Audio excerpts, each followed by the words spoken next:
소크라테스가 너 자신을 알라라고 말하는 것을 우리 모두가 잘 알고 있습니다. 그럼 어떻습니까? 여러분들은 나는 나를 잘 알고 있다, 그렇게 자신 있게 말씀하실 수가 있으시겠습니까?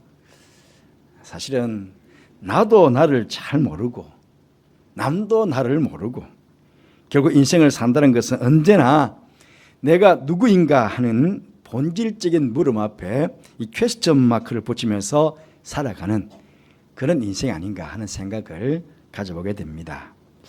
하지만 여러분, 우리의 겉모습뿐만 아니라 우리의 속사람까지 완벽하게 나보다 나를 더 잘 아시는 분이 계십니다. 바로 우리가 믿는 전지전능하신 하나님 아버지이십니다. 분명 우리가 인생을 살아가면서 내가 누구인지도 잘 알아야 하지만 정말 우리가 알아야 할 것이 있습니다. 그것은 바로 우리가 믿는 하나님 아버지가 누구신가 하는 것입니다. 하나님께서는 호세아 선지자를 통해서 호세아 4장 6절 말씀에 내 백성이 지식이 없음으로 망하는도다, 그렇게 탄식하시는 모습을 보게 됩니다. 여러분, 우리가 하나님의 백성, 우리가 망하면 안 되지 않겠습니까? 그래서 하나님께서 호세아 선지자를 통해서 동시에 하셨던 말씀이 있습니다. 바로 호세아 6장 3절 말씀에 그러므로 우리가 여호와를 알자, 힘써 여호와를 알자라고, 우리가 힘써 하나님을 알아가야 할 것에 대해서 말씀해 주셨습니다. 그렇습니다. 우리가 이 땅에서 망하지 않고 복을 누리면서 살아갈 수 있는 길은 하나님이 누구신가 하는 것을 아는 것입니다. 하나님이 누구신가를 알게 될 때에 그분 안에서 무엇보다 나의 참 모습을 먼저 발견하게 됩니다.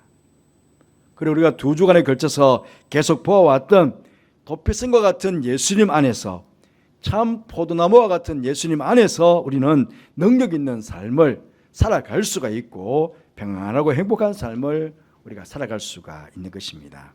오늘 시편 24편, 124편 전체를 통해, 죄송합니다, 139편 전체를 통해서 다윗이 지금 알고 고백하고 있는 하나님을 보면 모든 것을 아시는 전지하신 하나님, 모든 것에 안위 계신 곳이 없으니 편지하시는 하나님, 모든 것을 창조하신 전능하신 하나님, 모든 것을 살피시는 하나님이심을 이 다윗은 알고 그렇게 믿음으로 고백하고 있습니다. 그러면서 다윗은 이런 하나님께서 자신의 삶 속에서 어떻게 임하시고 어떻게 역사하셨으며 어떻게 은혜와 복을 베푸시는지를 믿음으로 고백하고 있는 것들을 우리가 오늘 말씀을 통해서 보게 됩니다. 저는 여러분과 함께 우리의 모든 것을 아시는 전지하신 하나님에 대해서 여러분과 함께 말씀을 나누려고 합니다. 오늘 다윗의 고백을 통해서 아시겠지만 전지하신 하나님께서는 나의 앉고 일어섬을 다 아시고 멀리 있어도 나의 생각을 다 아시고 나의 모든 행위를 일거수일투족을 다 아시고 내가 하는 모든 말들을 다 아시는 전지하신 하나님이십니다. 특히 5절 말씀에 보시면 주께서 나의 앞뒤를 둘러사시고 내게 안수하셨나이다 라고 고백하고 있는데요, 이 구절을요 현대어 성경, 이 시편 139편 5절을 현대어 성경으로 번역해서 이렇게 합니다. 이 몸은 주님의 손바닥 위에 놓여 있는 신세입니다. 그렇게 고백합니다. 정말이지 우리는 하나님의 손바닥 위에 완벽하게 완전하게 드러난 모습으로 서 있는 것입니다. 이걸 우리가 뭐 벌거벗은 모습 그렇게 말하지 않습니까? 완전히 완벽하게 지금 하나님의 손 안에 딱 들어가 있다는 것입니다. 여러분, 만약에 누군가가 나를 다 보고 있고 누군가가 나를 잘 안다고 한번 생각해 보십시오. 그러면 우리는 크게 두 가지 감정을 가질 수 있습니다. 두 가지 감정. 하나의 감정은 부담과 두려움입니다. 만약에 내가 싫어하는 사람, 나와 관계가 좀 소원해, 이 사람은 늘 누구한테 가면 나에 대해서 부정적으로 말하는 사람이 있다고 한번 생각해 보십시다. 그러면 그 사람이 나를 좀 잘 안다고 하면은 어떻습니까? 나에게는 큰 부담이 되죠. 왜? 나에 대해서 자꾸 험담할 거니까. 또 나의 허물을 알고 있잖아요. 그러면 그 허물 때문에 누군가 그것을 안다고 생각하면 이게 큰 두려움으로 작용할 수 있습니다. 내가 혹시 좀 살다 보면 좀 잘못하거나 실수할 수 있잖아요. 그걸 누가 보고 알고 있다. 그것도 나에 대해서 잘못 부정적으로 생각하는 사람이 알고 있다면 그건 나에게 큰 두려움이 될 수 있잖아요. 또 하나의 감정은 이 첫 번째 감정과는 정반대인데 누군가 나를 잘 안다는 것이 나에게 큰 기쁨과 위로가 될 수도 있다 하는 것입니다. 내가 사랑하는 어떤 사람이 나에게 관심을 가지고 나를 잘 알고 있다면, 그가 나를 주목하고 있다면 그것은 나에게 큰 기쁨이 될 수가 있습니다. 내가 고난 중에서 고통당하고 있고 누군가가 내 형편과 처지를 헤아리고 나를 돕기 위해서 지켜보고 있다면, 그렇다면 그것은 나에게 큰 위로와 기쁨이 아닐 수 없지 않겠습니까? 본문에서 지금 다윗이 고백하고 있는 하나님은 다름이 아니라 이 두 번째 경우가 해당이 되겠습니다. 하나님께서는 나의 생각을 아시고 나의 모든 행위를 아시고 나의 혀의 말을 아신다고 하는데, 이것은 다름 아니라 나의 형편과 사정을 잘 헤아리시고 나를 돕기 위해서, 그 문제를 해결해 주시기 위해서, 나에게 큰 기쁨과 위로를 주시기 위해서 나를 살피시는 하나님이시다 하는 것입니다. 이것을 다윗은요 10절에서 이렇게 고백합니다. 거기서도 주의 손이 나를 인도하시며 주의 오른손이 나를 붙드시리이다. 그렇게 고백하고 있습니다. 사랑하는 성도 여러분, 하나님께서는 나의 모든 형편과 처지를 너무나 잘 알고 계십니다. 심지어 마태복음 10장 30절 말씀 보니까 너희에게는 머리털까지 다 세신 바 되었나니, 그렇게 말씀하고 계십니다. 이렇게 나에 대해서 모르는 것이 전혀 없으신 하나님 앞에 우리가 숨길 게 뭐가 있겠습니까? 우리가 그 하나님 앞에 말 못할 사정이 어디 있겠습니까? 우리가 입술을 열어서 우리의 형편과 사정을 하나님께 아뢰다면 하나님께서는 분명히 이렇게 말씀하실 것입니다. 그래, 사랑하는 아무개야, 내가 내 마음을 다 잘 안다. 너가 처한 형편을 잘 알고 있고 너의 사정을 내가 잘 안다. 너의 아픈 마음도 알고 있고 너의 가슴에 맺힌 눈물도 내가 잘 안다. 아마 그렇게 우리에게 말씀하실 것입니다. 그러시고는 다윗과 함께 하셨던 그 오른손의 능력의 손길로 우리를 보호하시고 인도하시며 우리를 붙들어 주실 뿐만 아니라 우리를 승리의 길로, 복된 길로 그렇게 인도해 가실 것입니다.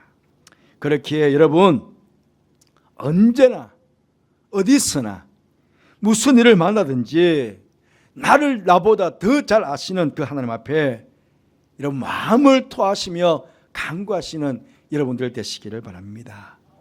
오늘 시편을 고백했던 다윗이요, 시편 62편 8절 말씀에서 이렇게 고백합니다. 백성들아, 시시로 그를 의지하고 그 앞에 마음을 토하라. 하나님은 우리의 피난처시로다. 그렇게 고백합니다. 여러분 한번 토해 보셨습니까? 한번 해보셨을 거예요. 토하면요, 우리 속에 있는 아무것도 담기지 않게 정말 작은 음식물 하나까지도 다 개워냅니다. 토하게 되면. 그렇잖아요. 정말 우리가 하나님을 신뢰하고 의지한다면 음식물을 토해내듯이 그렇게 내 자신을 다 드러내어서 하나님께 내어드리는 것입니다. 그러면 그때부터 하나님의 그 능하신 손길이 우리와 함께 하시는 것입니다. 여러분, 사람의 성공과 실패가 누구 손에 달려있다고 여러분 믿으십니까? 역대상 29장 12절 말씀 보시면 다윗이 또 이렇게 고백합니다. 부와 귀가 주께로 말미암고 또 주는 만물의 주제가 되사 손에 권세와 능력이 있사오니 모든 사람을 크게 하심과 강하게 하심이 주의 손에 있나이다. 그렇습니다. 우리 인생의 모든 것이 다 하나님의 손에 달려 있다는 것입니다. 그의 아들 솔로몬도 전도서 9장 1절에서 이렇게 말씀하십니다. 고백합니다. 이 모든 것을 내가 마음에 두고 이 모든 것을 살펴본 적 의인들이나 지혜자들이나 그들의 행위나 모두 다 하나님의 손 안에 있으니. 그렇습니다. 모든 것이 다 하나님의 손 안에 있다는 것입니다.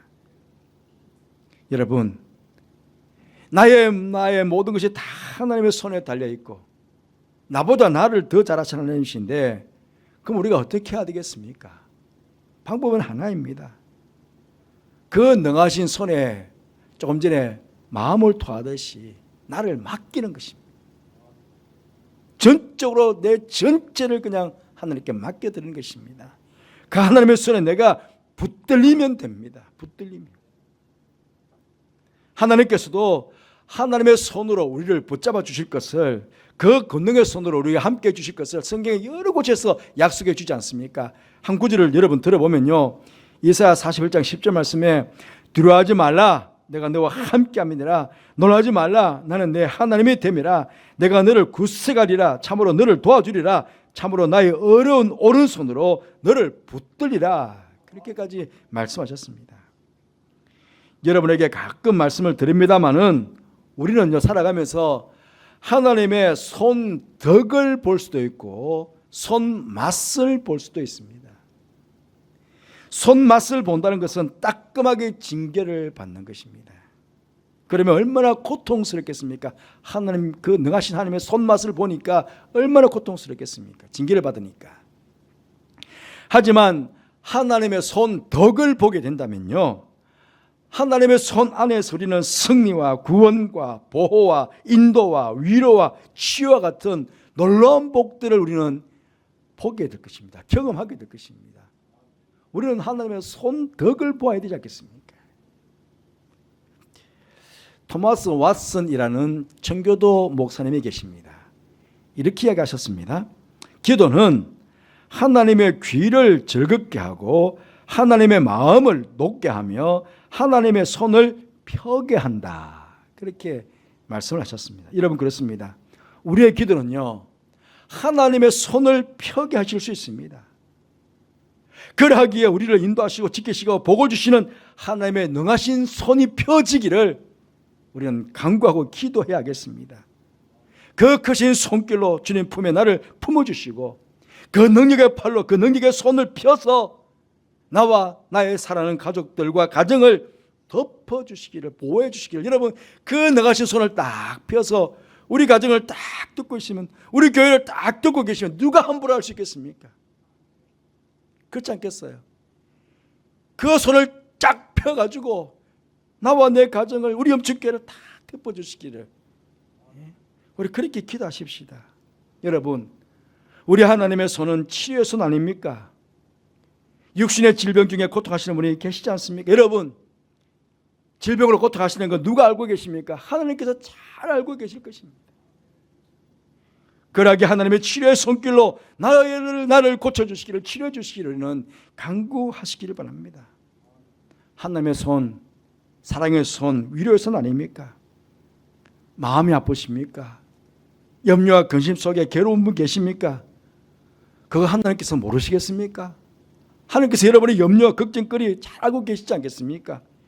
그러하게 사랑의 손길로, 자비의 손길로, 위로의 손길로 내 안에 참된 평화를 주시기를 우리는 그렇게 기도해야 되겠습니다. 나보다 사랑하는 나의 자녀들을 더 잘 아시는 주님께, 나보다 사랑하는 나의 부모님을 더 잘 아시는 주님께, 나보다 나의 배우자를 더 잘 아시는 주님께 우리 가족을 위해서 여러분 기도해야 하지 않겠습니까?